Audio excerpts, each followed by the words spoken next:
13493 Class 3 trailer hitch on the 2022 Ford Bronco.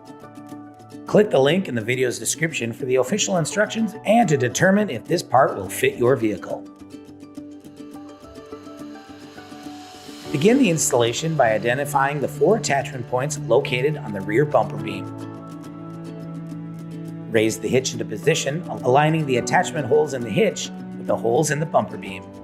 Insert a 1/2-inch hex bolt with a washer through the bumper beam and through the hitch.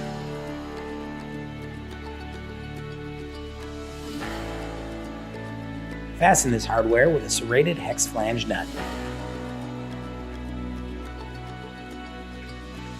Install the remaining hardware for all the attachment points.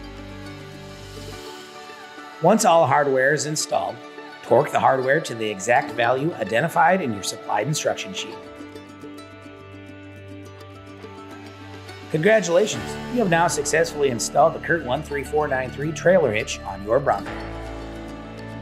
Install the CURT custom vehicle trailer wiring harness next to complete your towing setup. Thank you for watching this video. Please tow safely and get ready to bring it.